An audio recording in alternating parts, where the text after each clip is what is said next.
Democracy is about love. From Interfaith Alliance, this is The State of Belief. I'm Interfaith Alliance President Reverend Paul Brandeis Rauschenbusch, spending the week aboard the Vote is Sacred Bus Across America tour. It's not about hate or fear-mongering or vitriol. One of the greatest ways that we can love our neighbors as ourselves is ensuring that each vote and voice is heard. We can choose to love our neighbors. We can choose to bring that love to the ballot box, because that is what democracy looks like. Thank you. On October 28th, the Interfaith Alliance, the Vote is Sacred bus tour rolled into Omaha, Nebraska. We have visited Iowa, Wisconsin, and Michigan. And soon there will be a rally in Cleveland, Ohio, and then Pittsburgh, Harrisburg, and Philadelphia on Election Day. At every stop, the welcome has been overwhelming. The faith leaders, activists, old friends, and brand new friends who are giving it all they've got to protect the vote and raise up inclusive religious communities who are helping to protect our democracy. They have given me so much hope. And along the way, I recorded as many conversations as I could, and you'll hear them on this week's show. I want to make sure you're subscribed to the State of Belief podcast at Apple Podcasts or your favorite podcast platforms. You can also visit stateofbelief.com/subscribe. That way, you'll never miss an episode and you'll have access to over 100 past interviews with guests like Dr. Anethea Butler, Jeff Charlotte, Bishop William Barber, Rabbi Sharon Brous, Dr. Jamar Tisby, Rob Reiner, and many, many others. So help spread the word about the State of Belief. Tell the people in your networks about what you're hearing and get everyone to subscribe today. The State of Belief is made possible in great part by the generous support of our listeners. If you've made a donation, thank you. If you haven't pitched in yet, information on how to do that is available at stateofbelief.com, and you can find out more about the work of Interfaith Alliance and join us at interfaithalliance.org. And before we get started, I've got to say it. Please vote. Your vote is sacred. That's what the late John Lewis, the great John Lewis, said. He said, your vote is precious, almost sacred. We must use it. And so I just encourage everyone this November 5th to vote in this election. Vote your values, vote what you believe. Your vote is your voice. And now to some of those conversations from the road. So we started the Vote is Sacred bus tour at Tri-Faith Initiatives in Omaha, Nebraska. It's an incredible place that literally bridges worship facilities for the three Abrahamic faiths. And I had a chance to spend a few minutes with the leaders of each of the congregations, and that's where we'll start today's show. Karim Khayati, I'm the president of the American Muslim Institute, the Muslim partner on the Tri-Faith Initiative. I'm Rabbi Deanna Sussman, and I'm one of the rabbis at Temple Israel, the Jewish partner of the Tri-Faith Initiative. Sarah Rensel-Jones. I am the Minister of Congregational Care at Countryside Community Church, the Christian partner on the Tri-Faith Initiative. The Tri-Faith Initiative is really one of the most powerful and very singular efforts at bringing communities together in real relationship. And so this was a real inspired place to have our kickoff. Maybe I can start with you, Rabbi. Like, what does it mean to be one part of the Tri-Faith Initiative, but then also how that translates into this moment of how the vote is sacred? Being part of the Tri-Faith Initiative is honestly one of the most beautiful gifts of my life. It is an opportunity to be in sacred partnership with people of different beliefs, different religious diversity, bringing all of those people together in conversation and in authentic relationships so that we can really do the holy work of understanding each other, not with the intention of agreeing, but in understanding ourselves and each other even better as a result of our relationships together. And I think that in a nutshell is what makes voting such a sacred act of responsibility, because the greatest act we can give to each other is the mitzvah, the commandment to love your neighbor as yourself. And that is what it means to vote. It is to make sure that every voice is heard, every vote is cast, every vote is counted, and making sure that we are acting with intention and that we're manifesting our religious values in the voting box, because we have the opportunity to showcase what it means to love your neighbor as yourself. We can love our neighbor as ourselves by fulfilling our religious values, by caring for the poor, the orphan, the stranger, the widow, by freeing the oppressed, by repairing the world, by ensuring that all who are hungry have a place and enough to eat, by caring for the sick.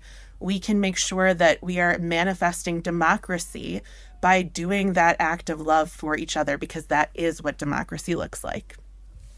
Beautiful. Karim, what about you?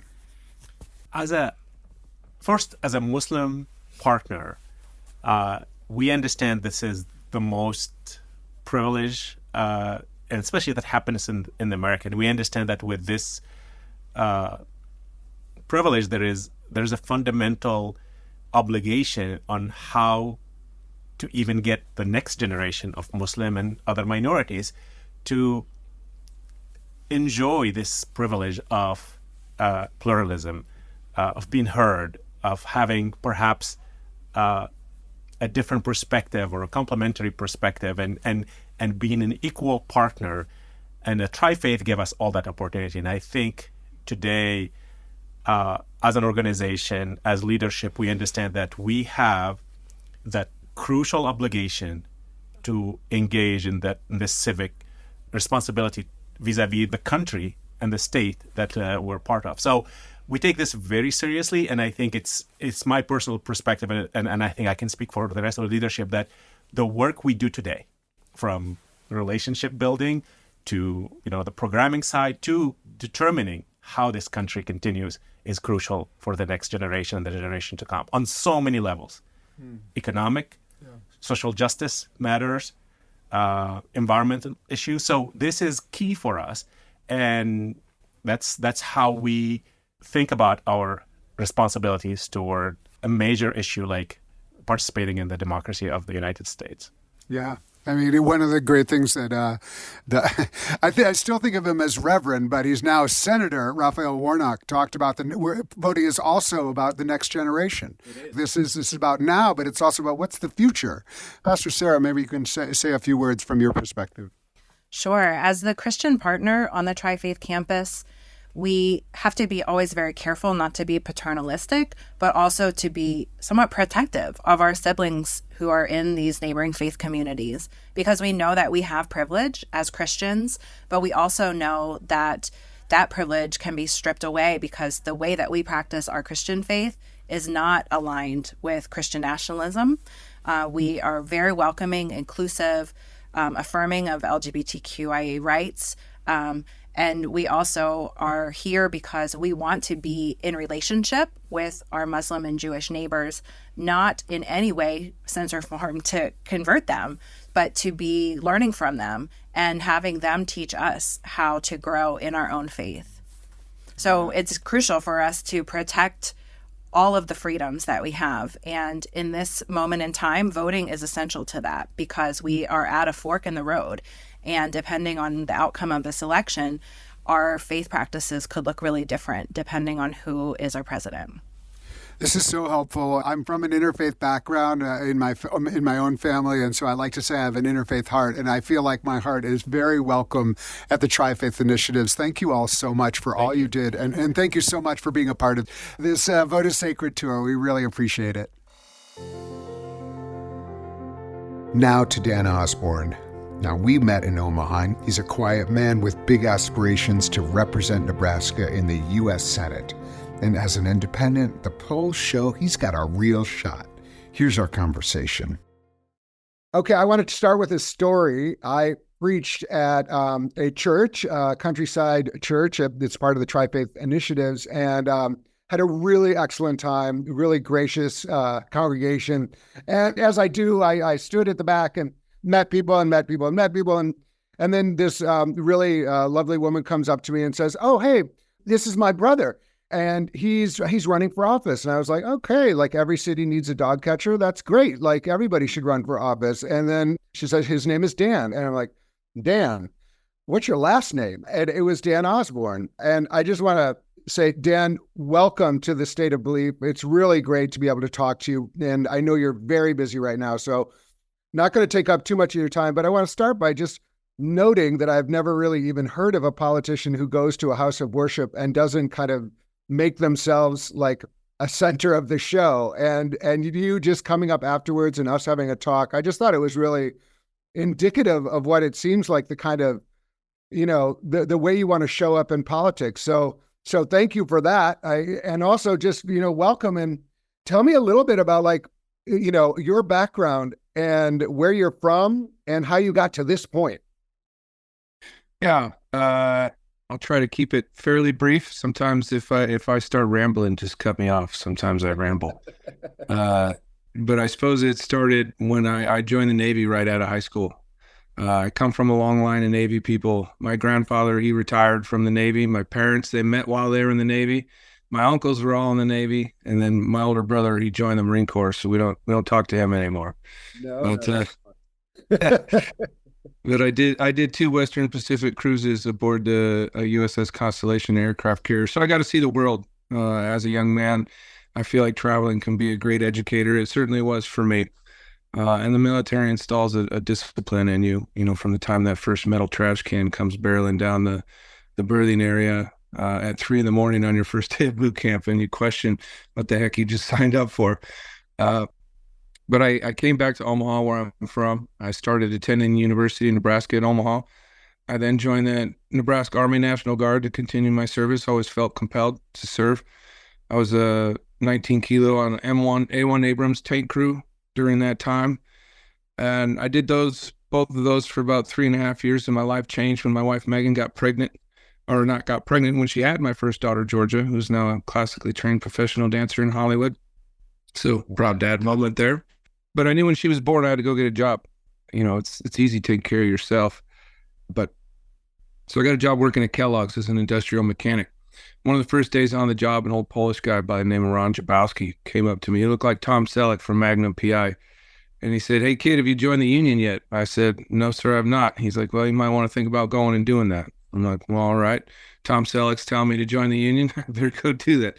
So I signed up. I paid my dues. I kept my head down for a lot of years, just provided for my family. Kellogg's was a very family-friendly oriented company at one time. W.K. Kellogg, the founder, always said his number one asset and resource is his people. But over the years, the board became more beholden to his stockholders, and we started to lose on some contracts. Old guys like Ron started to retire. So I decided to run for executive board on my local. I got elected as vice president. About 3 months later, the president stepped down. It was a complete changing of the guard because you get yelled at a lot in that role by both your members and management alike. But I knew the role was important, so I took it. I did that for about a year, and then COVID hit. This is really where the origin in politics. I've never really been a political person, paid much attention. I was always working too much. But sometimes they say you don't pay attention to politics, but politics is certainly paying attention to you. And that certainly holds true. But during COVID, we were working 7 days a week, 12 hours a day as we were deemed essential workers. At one point in time, 50% of our workforce around the country was forced quarantined and or sick. But we kept all 4 U.S. plants running at 100% capacity, and they made record profits. They went from $19 billion to $21 billion. The CEO gave himself a $2 million raise. The board enriched themselves. The stockholders enriched themselves. And then our contract expired. We figured it'd be a no-brainer. We'd get a little sliver of the pie. But instead, they sat across the negotiating table from us, and they said, "We're going to take your health insurance, your cost of living wage adjustment, which keeps us even with inflation. And then we're going to implement a 2-tier wage system with no path for the lower tier to go to the upper tier." So for me as president, that was an old crap moment for me. I had to figure out what it meant. There hadn't been a strike in Nebraska since 1972. So I had to learn how to picket, why to picket, why you where, figuring out everything that goes into it. So when October 5th midnight rolled around, we couldn't come to an agreement. So we shut down 4 U.S. plants and we walked off the job. Certainly one of the hardest things I've ever had to do. Take 500 of my friends and their families out into the great unknown, not knowing if we were going to have a job at the end of it. But we all felt we were on the right side of history. And we knew Democrats were going to come out and support on the picket line politically. It's traditionally what they do is support organized labor, but that's not the way I see my world. I've been a registered independent from the time I can vote, and I don't see men or women or black or white or Republican or Democrat on a picket line. I just saw people that wanted to go to work for a fair wage and decent benefits for the time that they trade in service as a company. So I set out to make it a nonpartisan issue. I was able to get a Republican congressman, U.S. Congressman Tom Bacon, up to the picket line to shake hands with my members in favor of what we were doing. I saw Governor Pete Ricketts, now U.S. Senator Pete Ricketts, at an event I was at. I cornered him and I told him who I was and what was going on in his state. And he agreed to meet me at the Capitol. So I drove out to Lincoln a couple days later and met with him and his team. And then he ended up drafting a letter to CEO Steve K. Lane imploring him to get our people back to work. But we settled on a contract after 77 days, just before Christmas. And I remember walking back in my plant with my members, just feeling a huge sense of pride what we were able to accomplish. 500 jobs in Nebraska and 1,500 around the country. And that's why I'm doing this today. I want to continue to be a voice for working class people across our state and certainly the country, because I don't think there's anybody like me in the United States Senate. It's a country club of millionaires that work for billionaires. They all have a corporate agenda. I'm going to have a worker agenda. Robin Williams, the late comedian, said it best when he said our politicians should be wearing NASCAR jacket patches with sponsors of their sponsors so we know how they're going to vote. And wow, I never heard that. That's yeah. Great. I just think your story, obviously it's really, really compelling and it's resonating in Nebraska. I'm curious how, you were in church that day and how religion in your mind fits in with democracy and, some of the ways that personally, but also in the way it has implications for policy. Like, what are some of the ways you think about that as you represent working class people? Yeah, so my background on religion probably isn't unique. I was born and raised Catholic. I went to Catholic schools. When I got into the Navy, I stopped going to church. And then certainly when I got out of the Navy and came back and was working at Kellogg's, the last year I worked at Kellogg's, I did 33 double Sunday shifts. Sundays was a double time day. So, I've always felt something, but as far as in the organized part of religion, just really, I didn't have time to fit that into my life, working 70 hours a week. But, it is a community and it's a community full of people that have numbers, and numbers equate to votes and can sway elections. So yeah, it is important. And because again, even if you don't like politics is going to like you. Yeah. One of the things we're really talking about is that there's no one religious group that gets to be the religious group. There's lots of religious groups in Nebraska, and, it's very interesting to hear how they are viewing things and but I really appreciate how open you are and in a state of really trying to figure out how to represent the people. I think it's really great. And I got a chance, we had a rally yesterday in Omaha before we took off, and people just really appreciate your forthright way. And I just think that, you're a breath of fresh air. I really appreciate you. And I'm really glad to have met you. And I know this is an incredibly hard time. So I do hope you have people supporting you all around you, and just a lot of folks who are thinking you represent something that politics could be. There is a history of people going to Washington to represent working people. And we're not right there now, but maybe you'll bring back that. So I'm just really glad to talk to you. Yeah, less than 2% of our elected officials in the House and Senate working class, if that gives you an idea.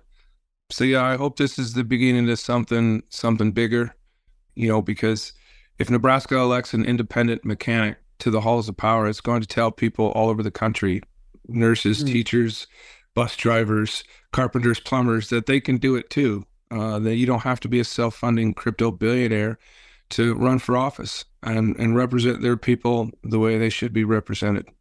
I have been talking to Dan Osborne, independent candidate for the U.S. Senate in this great state of Nebraska. Really a pleasure to meet you. And thank you so much for taking a few minutes today to talk with the State of Belief. Sure. Thank you. Appreciate you. We're on the road with Interfaith Alliance, the Vote is Sacred bus tour. Our next stop on the tour was to Iowa, where the Interfaith Alliance of Iowa welcomed us and organized an incredible press conference right on the steps of the Iowa State House. And here are some of the people who I talked to. Reverend Betsy Monat is Bishop of the Episcopal Diocese of Iowa and really blew me away and gave me some spiritual lessons for surviving this time. Bishop Monat, welcome to the State of Belief. We're here in Iowa, and we just got through with this press conference, and how are you feeling, and how do you understand your role as a bishop in this moment in our democracy? Thank you. This is an exciting day. How I'm feeling right now after this press conference is excited. There were some wonderful speakers, and I think this is a moment where we need to come together. It's all, to me, about connection and network. And this is one of the themes that I have been talking about in my own diocese, among my churches and among my people, that we need to learn how to be more deeply connected to each other and to God and to our neighbors. Yeah, I mean, one of the things you spoke about so beautifully in the press conference was really going into your faith and saying, this is about loving God, but part of loving God is also loving neighbors. Those two commandments very closely aligned. And how do you understand, those commandments and how that can inspire a democracy that works for everyone? Yeah. So one of the vows that we take in the Episcopal Church when we are baptized, part of our baptismal covenant, is to respect the dignity and worth of every human being and to strive for justice and peace among all people. And both of those are just foundational to what it is to love neighbor. My neighbor may be different from me. They may believe different things or want different things or hope for different things, but I am still called, commanded really, to treat them with dignity and respect and to love them and to treat them the way I would want to be treated. But there's a corollary to that, which is to not treat them in a way that I would not want to be treated. So it works both ways. So if I don't want somebody to take away my rights, I must not take away rights from another person. It's so amazing. We had on the show a couple of women who were involved in the Black Episcopal Union, and they were telling the story about how within the Episcopal Church you really took on book banning and said this was like a constriction of the beloved community. And it's just an example of how a religious community can really, with authenticity, interact with an important political moment. So just a quick little story. The youth of our diocese, the children and youth, last year at their summer camp, they made 2 little free libraries. And one of those is on the grounds of my diocesan office, which just happens to be across the street from a public elementary school. And so they have stocked it with banned books at the elementary school age. So books that would be appropriate for children of that age and families with children of that age, but that are currently banned. So it's just one tiny little example of something that the Episcopal Church in Iowa is doing against banned books. I think that is a great story, and something that everybody on this show has heard me say this, but the curtailing of the imagination and the erasing of stories that banning of books does. It's it's an anathema to religious freedom and the idea that we have the right to pursue the spiritual and world that we live in and be curious. Thank you for that story. And it feels like there's a lot of those going on in Iowa right now, and even the election itself, it's so fraught. How are you kind of talking about the role of the Episcopal Church in approaching this moment, this bigger moment in our democracy that is really causing a lot of anxiety for a lot of us? Yeah. So one of the roles for me is to encourage people to vote, because that's the basic foundation of our democracy. And when we are treating one another with love, we have to vote. That's part of what we are called to do. So another thing is that the Episcopal Church, and I think many churches, if not all churches, can become places that people of differing ideas and differing viewpoints can come together and can have open and honest conversation with respect because we're here for one purpose. We're here to love God and to love neighbor. And so we should be able to learn how to talk through those different issues and through those different perspectives so that we can all come to a deeper understanding of one another and a deeper connectedness as well. Yeah, I think that's so important. And there's so few places remaining. It seems like we're so separated and all these civic spaces are being kind of hollowed out. So it's so important to step into that role. How do you imagine talking to your people on November 6th? I mean, my guess is November 6th, we won't have a clear winner necessarily, but there's going to be a lot of anxiety and a lot of potential disruption. What are you thinking about, like what your approach will be? Yeah, well, of course, I mean, the most important thing is remain calm and waiting, and any kind of political violence is always just absolutely not anything that it's just not. Yeah. It's just not. One of the things that I've been saying to folks is breathe deeply. And when we get those moments of anxiety, breathe. And when you breathe in, feel the love of God, because God loves us. God loves you. And while that might feel like an inadequate response to a political event or political anxiety, in fact, it's the most important thing there is. And from that space, grounded in God's love, then we can take whatever the next step is, whether that's reaching out to our neighbors or cooking a meal for somebody who's hungry, or just coming together with the people that we love and being together. It's so important that you emphasize that kind of spiritual moment. I mean, if we think about Representative John Lewis, again, who is the inspiration for the vote is sacred phrase, in his work to gain the right to vote, they were deeply spiritually minded about how to take the next step. And so I really appreciate that. Bishop, thank you so much for being with us here today on The State of Belief.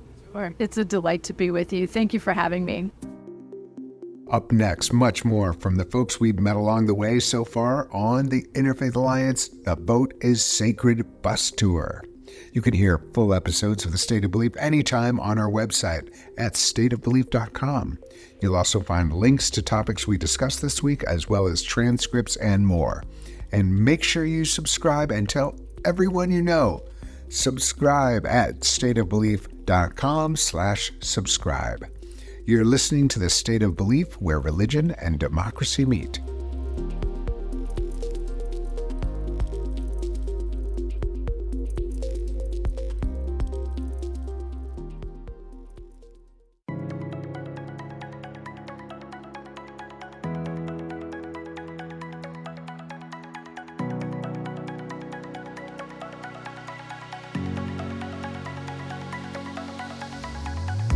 Welcome back to The State of Belief. I'm Interfaith Alliance President, Reverend Paul Brandeis Rauschenbusch.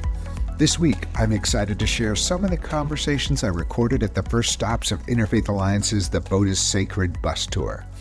Before we get back to that, our team spent some time talking to students on the Carthage College campus.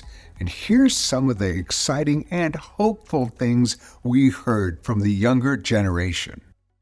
I feel like it's important as a Black woman to be able to vote in this country just because my grandparents weren't able to vote. It's important to vote because in this election at least, there's a lot of rights that could be taken away, and a lot of people I know that could end up in really bad situations depending on who is voted into office. I just want to keep people safe.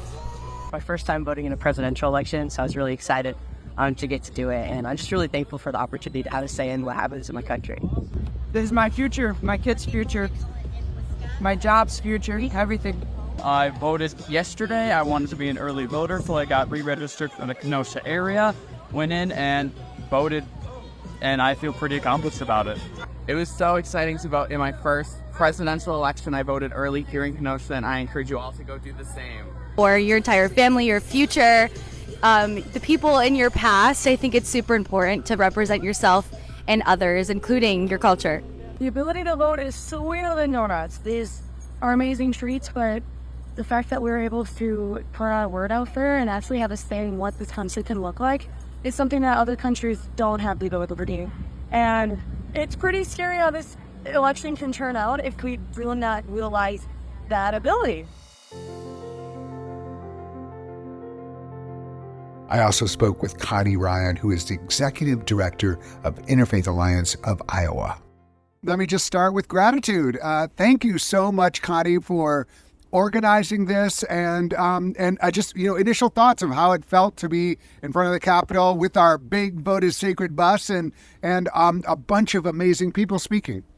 It was fantastic, and thank you so much for including Iowa, including Des Moines, including our capital in your tour. We are so honored to be part of this. And I have to say that when we were standing waiting for the bus to arrive and it came up Grand Avenue and turned the corner to where we were standing, it was just, people were so excited to see the bus arrive. And we had a great crowd and great speakers, and thank you so much for letting us be part of this. I love that image. It was like very magnificent, and we were on the bus, and to like see everybody who was waiting there, and it just felt like it was amazing. So, you talk to me a little bit about this moment in the election in Iowa and religion and democracy. Like, how are you feeling about it? How do you articulate what's at stake?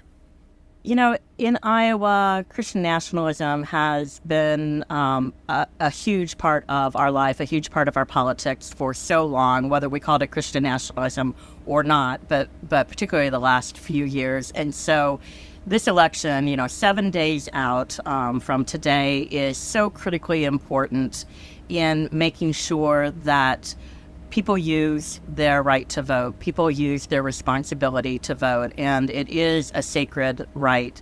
And so I'm so grateful for the bus tour to highlight this, that voting really does matter. In Iowa, rights are on the line. So I mean, you all have amendments, right? There's things on the ballot, not just candidates, but also things that are going to affect people's lives. Yeah, and we do have a couple of constitutional amendments, but we also have just legislation that has happened and court rulings that have happened that have really dismantled reproductive rights, access to abortion. We essentially are a state without reproductive rights and access to abortion now at a 6-week ban. LGBTQ rights have been attacked day in and day out in our legislature. Our public schools have been attacked and underfunded. Teachers, diversity, equity, inclusion, all of the pieces, banning books, all of the things that you've seen across the country are here in Iowa, and we have been fighting this battle. And so we need folks to understand that although it may not be written on the ballot that reproductive rights are on it, reproductive rights are on the ballot, and LGBTQ rights are on the ballot, and public schools are on the ballot. All of the racial justice issues are on the ballot. And so it is just a call for folks to use their power and the magical power of voting, and to take that opportunity to stand up for themselves and to stand up for their neighbors. You've seen Iowa, you've been at this for a long time, and you've seen Iowa, we used to look at Iowa and say, oh my God, they have the highest literacy rate in the country. There was a lot of things that growing up in Wisconsin that Iowa had some bragging rights, but it seems like, if you're underfunding public schools, if you're kind of deciding what the future of public schools, maybe even voucher system, all that, there's just so much at stake, and I just am so glad that you're in this. And the last thing is, how are you imagining not just up to the election, but what happens after the election? And, are you hearing any worries about disruption or anything like that? And how are you imagining Interfaith Alliance of Iowa participating in, the peaceful transfer of power? Yeah, I'm not hearing anything specific in Iowa about disruption. We haven't had that history as a state. Doesn't mean that it couldn't happen, but I am not hearing that. After the election, I think it is a matter of us all coming together to continue to do the work. We spend an enormous amount of time at our state legislature lobbying and bringing people up to talk with legislators and empowering people to use their voices. And so just amplifying that, taking that to a new level is going to be critically important for Iowans and for their rights. And so we along with all of our partner organizations, will be on board to do whatever it takes.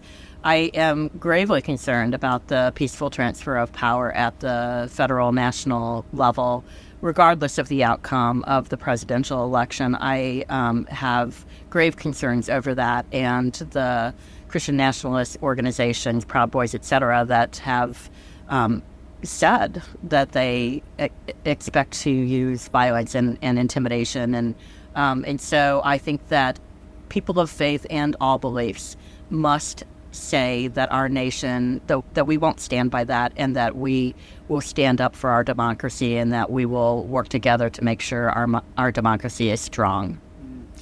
Connie Ryan is the Executive Director of Interfaith Alliance of Iowa. We are actually talking on our cool bus, and it is awesome. And I just want to thank you so much for all you do, and thank you for being with us here again on The State of Belief. Thank you, Paul. I truly appreciate you coming to Iowa, and good luck on the rest of your bus tour. Next, I had a great conversation with a Lutheran pastor who is also an Iowa State Senator. Okay, I am here on the bus, and I am with Senator, but also Reverend Sarah Trone Garriott. Welcome to the State of Belief. Yeah, thank you so much, Paul. So we just spent a little time together in front of the Capitol talking about religion, democracy, and voting. How does it feel to have one foot in both of those places? The Capitol is like one of your homes, but you also have pastored churches. And so how do you understand this kind of wonderful balance between two really important ways that democracy functions in America?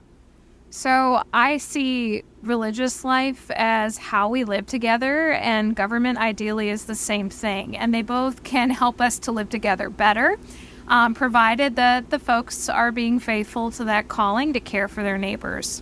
Yeah. So one of the things that, is just present is who gets to speak for religion, who gets to speak as an American, who gets to, who has the bully pulpit. And the bully pulpit can be actually a pulpit in a church, but it can also be in politics. And so you must have seen a lot in your time in both of those locations. What's the kind of reality right now as you see it in Iowa? So I think there's a lot of opportunity everywhere. Iowa has been called a red state, but my district, the people are pretty independent-minded no matter what political affiliation they have. They want to vote for folks who are going to work hard, who show up, who care, who listen. And so we have a lot of ticket splitters here in Iowa. A lot of people are guided by their faith, but we have a pretty diverse community, so folks are all over the place, whether their faith is religious or not, whether it's Christian or a variety of other religious faiths. There's a lot of folks who they care about their neighbors. They want their community to be safe and welcoming and have opportunity. I mean, those are pretty universal values. Right. It's so important. And, we're one of the emphases, the vote is sacred. So that kind of also sits in both of your areas. And it just seems like right now we're really trying to emphasize that every vote, every voice matters because every person matters. And so, how do you understand that great saying, which also came from someone who straddled both areas? Representative John Lewis was also a very religious man. I think he was an ordained minister. One of the ways that the vote is sacred speaks to you as an idea? Well, as a state legislator, I know every vote truly does matter. I won my first race by 164 votes. So some really important decisions are made by the people of our community, and it can be coming down to a handful of votes. So I try to remind people that really, truly, their voice matters in the process of state government when it comes to voting. And it's important that we make educated choices about who is going to lead us in all of these different roles. Every single elected office matters. Every decision that's on the ballot is important to our community. Sometimes it's a disconnect, what they're doing over there. But actually what they're doing over there has everything to do with how we live our lives. I was talking to a candidate in Nebraska who said, that great phrase, you may not care about politics, but politics is caring about you. Meaning everybody is affected by politics, whether or not they're engaging it or not. And so what do you draw upon to keep you hopeful, to keep you ready to do the work in all the locations of your life? So what really helps me to keep going is when I'm out in the community talking to folks face to face, I am renewed in my hope for people. I see tremendous folks in my community who are kind, who are caring, who want the best for their neighbors. And I'm reminded that we are not as different and far apart as sometimes we see in the media. And most people want a government that works for them, and they're willing to put in the work to make it happen. They just need to know how. And so when I show up, I'm encouraged by what I see in my community, but I'm also able to help people become involved. And that reminds me that it really matters putting in the time, going door to door, running for office, serving in the way that I do. It's hard, but it's important to do it for the people that I serve. Well, Reverend and Senator, thank you so much for being with us today on State of Belief, and best of luck in all of your work. Thank you so much, Paul. Right through Election Day, November 5th, we're on the road with the Interfaith Alliance The Vote is Sacred bus tour. Our next stop was my hometown, Madison, Wisconsin. It felt great to be home, and it also felt great to see how much incredible work was being done in Wisconsin as a whole and in Madison. In the morning, we gave out donuts and told all the students at University of Wisconsin-Madison, it's time to vote, get out there and vote. And then we had a great press conference with religious leaders from across the state. And one of those leaders was Rhonda Lidner, who's a statewide interfaith organizer for the Wisconsin Interfaith Voter Engagement Campaign. Rhonda, say a little bit about who you are and what you all are doing in Wisconsin. Sure. So I am Rhonda Lidner, and I am the statewide interfaith organizer for the Wisconsin Interfaith Voter Engagement Campaign, which is pretty self-explanatory. It is a campaign that organizes events and actions of voter engagement, voter education, and voter protection through the lens of congregational organization and clergy leadership. So we organize through all denominations, people of all faith, even people of no faith. And we also partner with many statewide organizers in the Voting Rights Coalition, including the League of Women Voters, All Voting is Local, the Wisconsin Democracy Campaign, as well as local Get Out the Vote organizations. And I love that last bit about like how you are collaborating with all these other organizations. Like no one's doing this alone. It's all about like, who do we partner with? How do we find the way to amplify our collective power and get out the vote? You also have another hat. Talk to me about that. Sure. So I also am the educator for an organization called Tikkun Ha'ir, which is Hebrew for Repair the City. We are a Jewish social justice organization that is based in Milwaukee. Milwaukee is a beautiful city. My family and I moved to Milwaukee in 2020. It is a beautiful city if you have the economic means to enjoy it. Milwaukee is also the most segregated city in the United States, and it's a very small city. So we can see what needs to be repaired. So Tikkun Ha'ir works in the fields of food justice. We have a tremendous program that serves vegetarian meals from July through October. We also work with housing justice and environmental justice and, of course, racial justice. And Tikkun Ha'ir knows that all of these lanes come together through civic engagement, through voter engagement. So it's a partnership of WIVIC and Tikkun Ha'ir.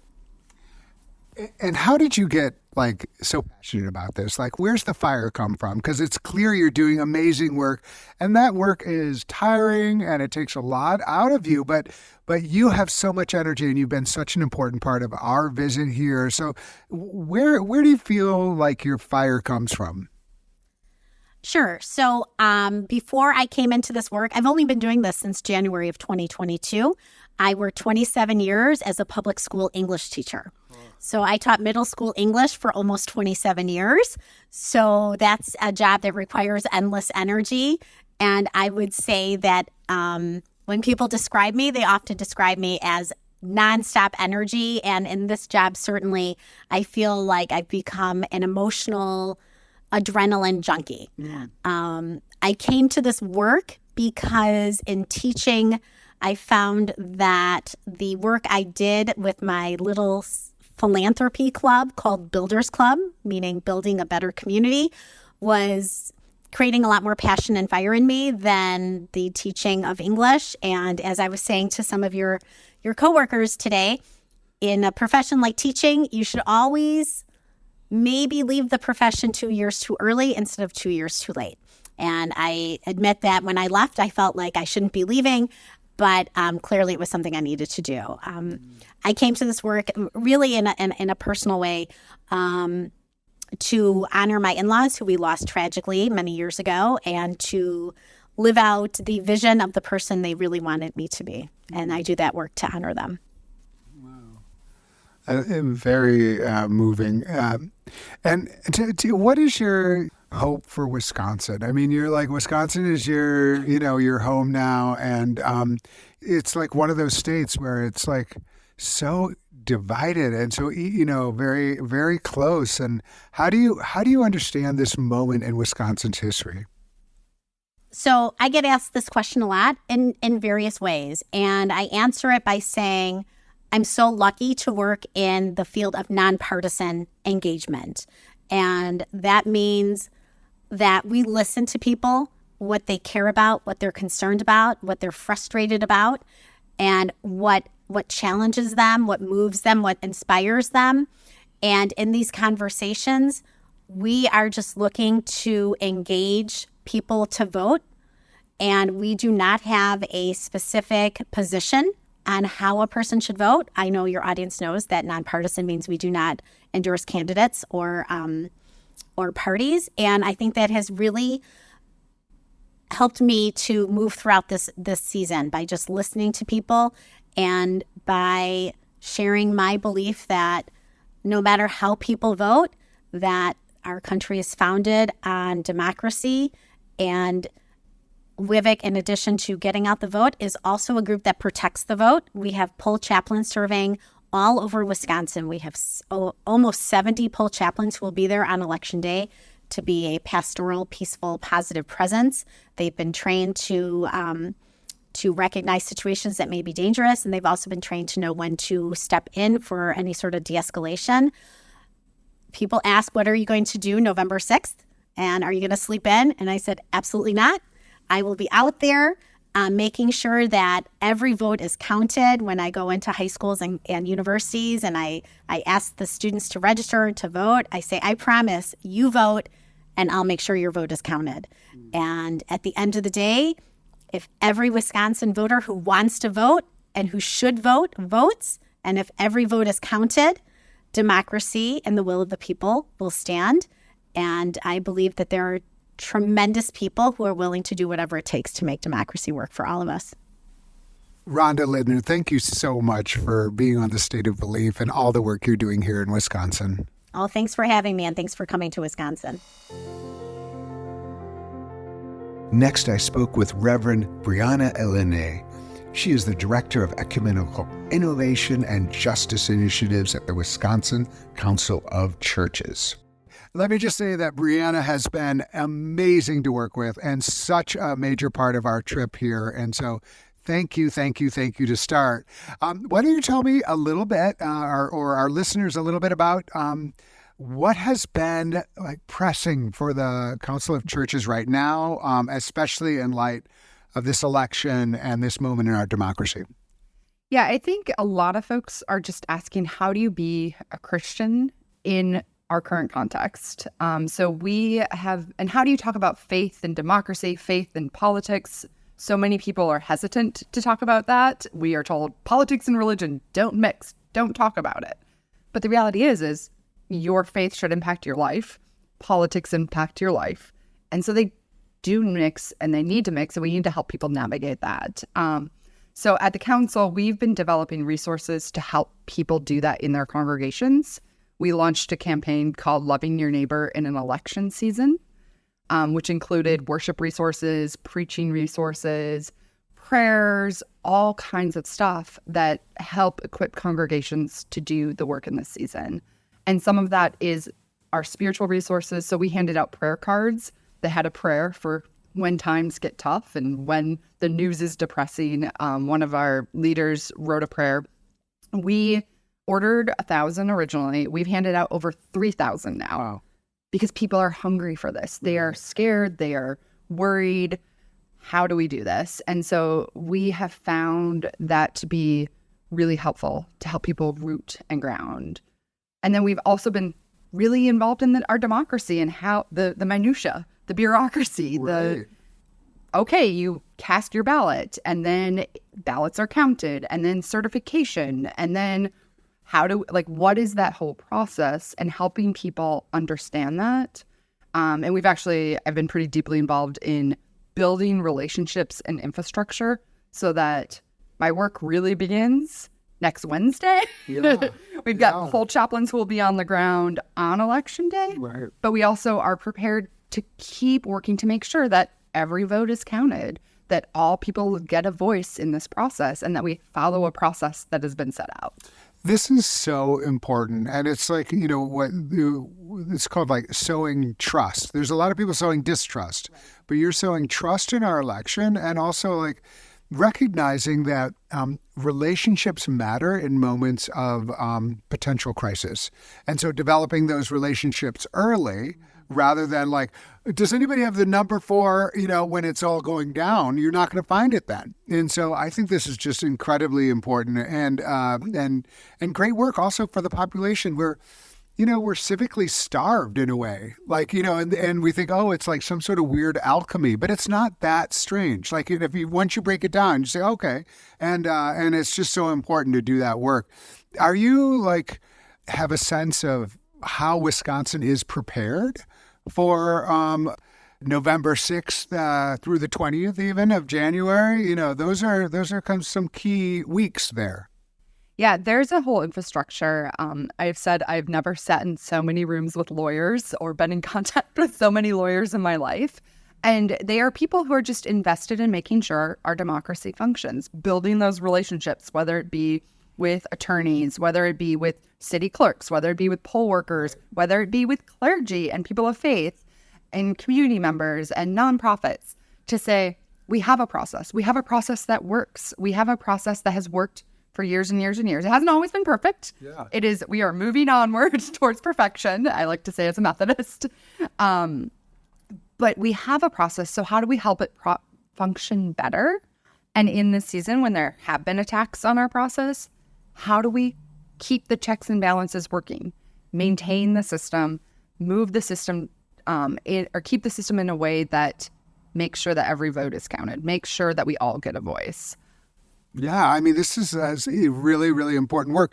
It's also so important that, whether or not you were invited or whether or not you presented yourself, that religion is a part of that religious communities, because that we have networks, like we have ways of getting out truth. We have ways of rallying people, mobilizing people, but then also bringing people in. I mean, it's so important that democracy workers recognize the role that religion can and must play in the preservation of our democracy. And I just think that it's so great what you're doing and so important.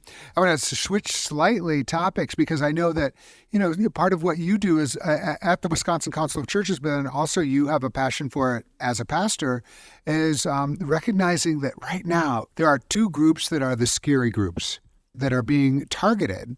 And one of them is immigrants and one of them is trans people. And I know that you've done significant work with trans people.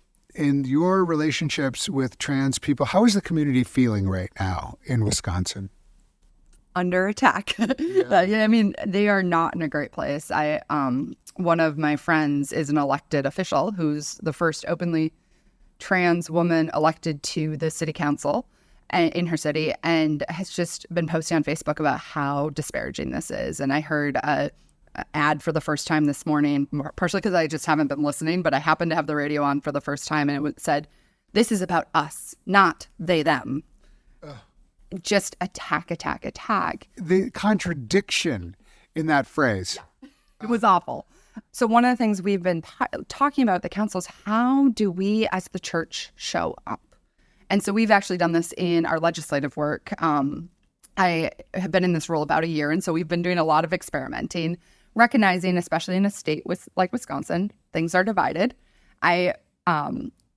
Bills are put up and they're going to go, like, one side will vote for them and one side will vote against them, and then the governor will veto or approve, because it's all based on political party and kind of a lot of these games. And so we've said, whether we show up or not, the path is already written of how legislation will happen in the state. Mm-hmm.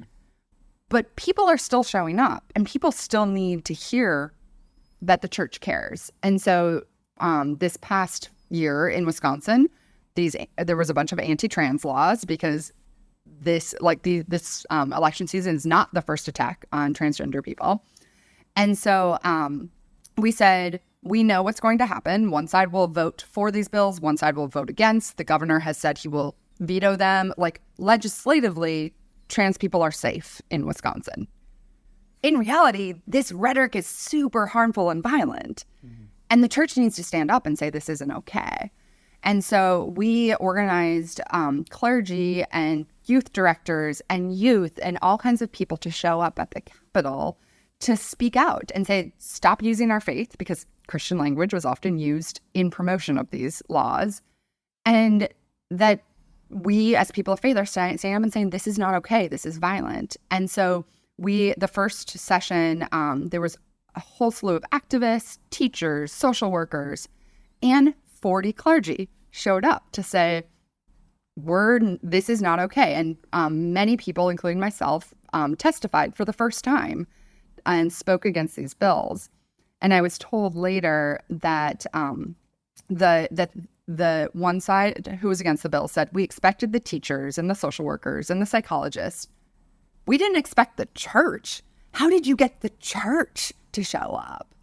And then the other side, who was for these bills, said, what happened? We thought the church was on our side, and they got really nervous.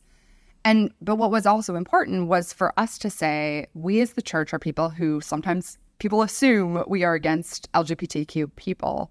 And how do we say, no, the church is much more diverse than that. There is a side of the church that promotes inclusion and love, and has trans clergy and has queer clergy. And like, we are all a part of this, and stop using our faith to bludgeon people. Oh my God, you are speaking my language completely. I just love that. And, that's a huge part of what we believe as well. That, too often religion is used as the bludgeon rather than the bridge it can be. And so this is great work, and it's the heightened right now because of the political season, and in some ways trans people have become like a pawn in this terrible game. But it's going to go on.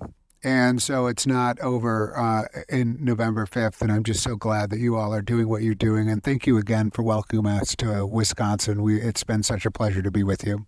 For sure. Glad you're here. Kalila Worley-Billy, senior organizer with Greater Cleveland Congregation. Well, welcome to State of Belief. It's so great to have you here. We are getting ready to go canvassing. Can you tell us a little bit about just personally, how you're feeling right now about like this moment in this election? And maybe if you can think about we're on the Vote is Sacred tour. How does it feel to use your vote in this way and think about it almost, as Representative John Lewis said, an almost sacred act? Yeah. I'm from Cleveland, and I've done organizing and political field work and throughout, many places. And it's always a great joy to be able to do the work that I love in a place that shaped me. And it is sacred. I mean, my dad is from Anniston, Alabama, and at the age of 12, was thrown in the back of a paddy wagon by police trying to get to Birmingham to march. And he was thrown in the back of that paddy wagon, and his grandmother came and got him. And she was both horrified because she told him, she didn't think he would make it alive. And he is the only living legacy of his mother, who died in a segregated hospital, giving birth to him as a child, because they didn't have the resources. And so he's always been in this world with righteous anger and pass that down to us as children. Like, you always fight for what you believe in. You stand tall, you get the 10 toes down, continue to fight. And so doing this work is more than just about this election. It's about every election, which is why, I'm one of the lead staff around our Battle for Democracy work, because it is a battle. You have to be ready to fight for it. And so this is so deep, because it's like, it is so important what you just did, to extend it backwards and then imagine it forward, but recognize that this country comes from a place, and we have to remember that place. And there's some people who don't want to talk about that place, but it's a real place, and your family lived it. Absolutely. And you are in some ways the legacy. And I can imagine you're exactly what they dreamed of when they were going through all of that. And so talk to us a little bit now about like what you feel like this moment is, and specifically in Ohio. What are some of the issues that Ohio is facing? Yes. One of the things about Ohio is that for years it had been a battleground, a swing state. And you would see around this time frame, it would be candidates, and it's still a little crazy what's happening with commercial ads overpowering our media waves, but it's not as much investment in this area, even though we have a third Democrat, a third Republican, and a third independent, which means there is a lot of opportunity out there. The biggest challenge is those who don't vote. And what we've discovered over these past 3 years, just going out, talking to people, no matter around the status of our state that's deemed by other partisan work, what we've learned is, especially from registered voters, it's not that they don't care. They're depressed. It has been years and years of a lot of attention in Ohio without a lot of results. They're not seeing it in their neighborhoods. They're not seeing it in their everyday lives. They're seeing laws be created that impact them.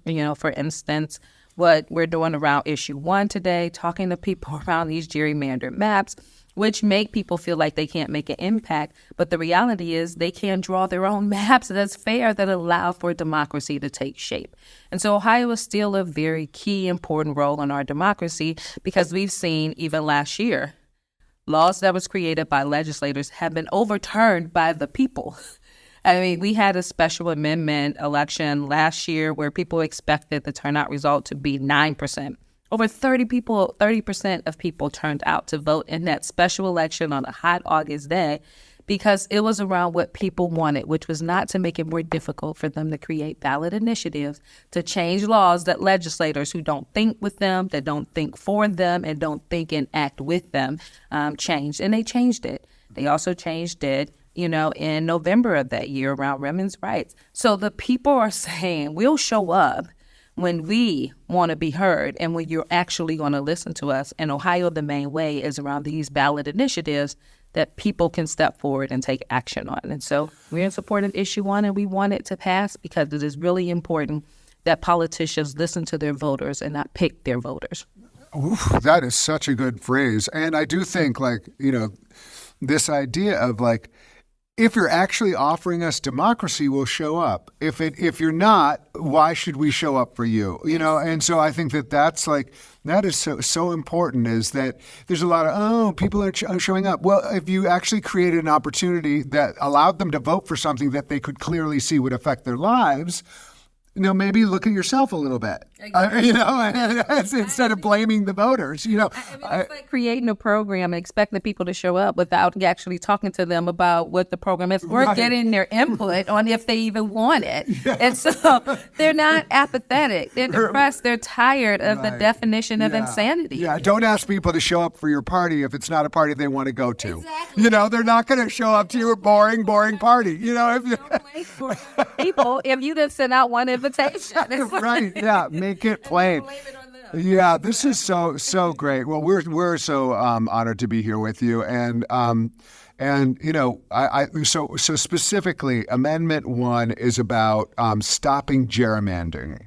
in the state of Ohio. And gerrymandering is such an important issue because the majority can't be heard, or the voices can't be heard if everything is working against them, if the system is rigged against them. I'm from Wisconsin, and they had a system where literally the majority of the voters could not be heard represented in the state legislature because of the way that the maps were drawn. Mm-hmm. Like literally, it was like if we actually had a majority, being able to talk, it wouldn't be close. But because of this, and so that's what we're up against. And it's just one example of the structural ways. So thank you for your work. We're so appreciative. And thank you for taking time with us for the State of Belief. Absolutely. Thank you so much. And Voter Virginity is our youth campaign. So all those first-time voters, make it count. It's important. Find joy in this election. It is truly important because it is sacred and it is honorable to do so. Please be sure to subscribe to The State of Belief at Apple Podcasts or your favorite podcast platform, or at stateofbelief.com/subscribe. We need your help to keep making The State of Belief. Become a partner in this crucial work with a financial contribution today. Information on how to donate is available at stateofbelief.com.